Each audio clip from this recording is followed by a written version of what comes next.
एक सीधे सीधे एक कविता पढ़ता हूँ। हाँ, ये कविता अभी नए साल पे ट्रिब्यून अखबार में प्रकाशित हुई है, तो वही पढ़ देता हूँ। और साल का पहला कवि सम्मेलन भी है मेरे लिए भी, और इसलिए भी तो कविता का शीर्षक भी यही है, साल की पहली कविता। आप लोगों ने सबने बहुत अच्छी अच्छी बातें कही होंगी अपनी कविताओं के माध्यम से, गज़ल के माध्यम से, शेर के माध्यम से। मेरी सीधी सीधी छोटी छोटी बातें हैं, होती हैं, आम बातें होती हैं, कोई बड़ी बातें नहीं होती हैं मेरी कविता में। आपको लगेगा कि ये कविता है भी कि नहीं है। शीर्षक है साल की पहली कविता। साल की पहली कविता में होना चाहिए इस बात का जिक्र कि साल के बदल जाने के बाद क्या क्या बदलेगा। साल की पहली कविता में होना चाहिए इस बात का जिक्र कि साल के बदल जाने के बाद क्या क्या बदलेगा और क्या क्या रह जाएगा पहले जैसा। रोटी की गोलाई बढ़ेगी या वह छोटी हो जाएगी। रोटी की गोलाई बढ़ेगी या वह छोटी हो जाएगी, पिछले साल की तुलना में इस बात का जिक्र ज़रूर होना चाहिए साल की पहली कविता में। आप लोगों ने किया होगा इस बात का जिक्र, मैं रिपीट कर रहा हूँ इस बात को। रोटी की गोलाई बढ़ेगी या वह छोटी हो जाएगी, पिछले साल की तुलना में इस बात का जिक्र ज़रूर होना चाहिए साल की पहली कविता में।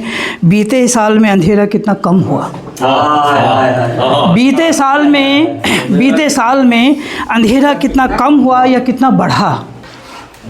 किसके हिस्से आए रोशनी के टुकड़े, किसके कोने रह गए अंधेरे, किसके हाथों को मिला काम, किसके हाथ करते रहे इंतज़ार। शहर के लेबर चौक पर इस बात का हिसाब किताब यदि कोई लगाता अपनी पहली कविता में तो कितना अच्छा होता।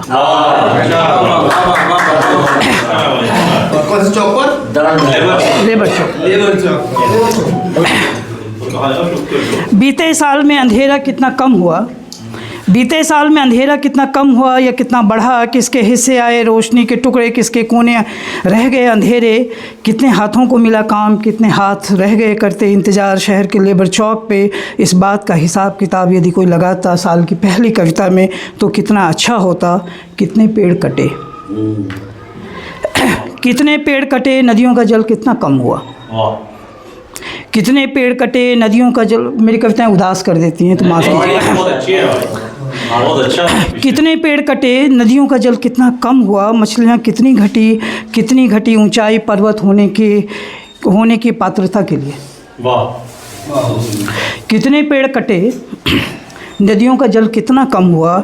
मछलियाँ कितनी घटी ऊंचाई पर्वत होने की पात्रता के लिए। और कितना बढ़ा हवा में जहर। नहीं मालूम कि ये सब बातें नए साल की कविता में होंगे या नहीं होंगे।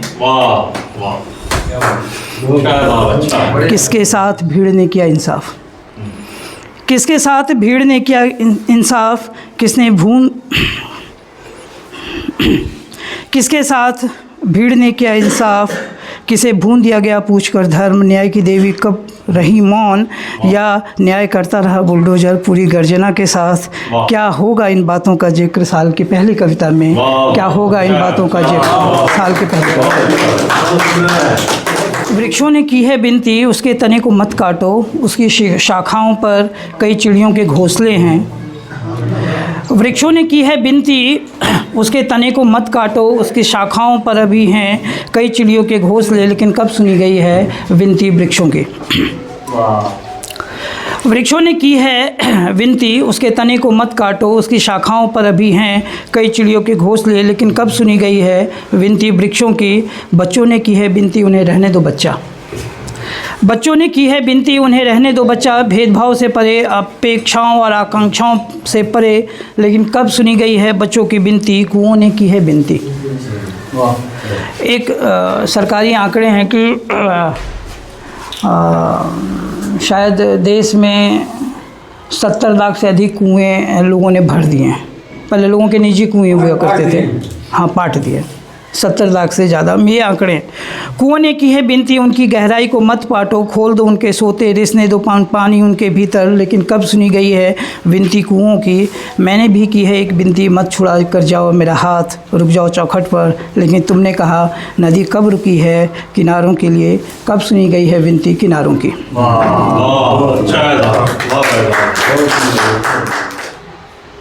चींटियाँ मर जाती हैं कतार में चलते हुए।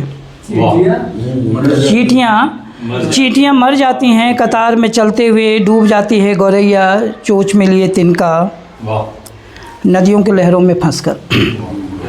चींटियाँ मर जाती हैं कतार में चलते हुए, डूब जाती है गौरैया चोंच में तिनका लिए नदी की लहरों में फंसकर, गिलहरी शिकार हो जाती है बंदरों के झपट्टों से। पता नहीं अब चींटियाँ हैं या क्या है।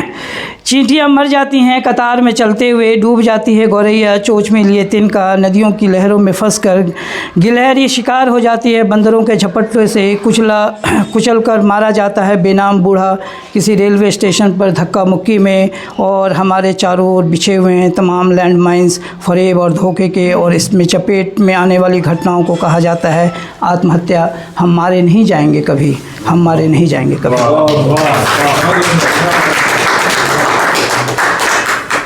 कील पर टंगी बाबूजी की कमीज, कील पर टंगी। अब सबके पास खूंटी भी नहीं हुआ करती थी उस ज़माने में, तो कील ठोक देते थे, उस पर कमीज टांग देते थे। आज बहुत याद आ रही है कील पर टंगी बाबूजी की कमीज। शर्ट की जेब में होती थी भारी, सारा भार सहती थी अकेली कील। शर्ट की जेब होती थी भारी, सारा भार सहती थी अकेली कमीज। उसमें होती थी राशन की सूची जिसके बारे में बाबूजी हफ्तों टाल मटोल किया करते थे। उसमें होती थी राशन की सूची जिसके बारे में बाबूजी हफ्तों टाल मटोल करते रहते थे।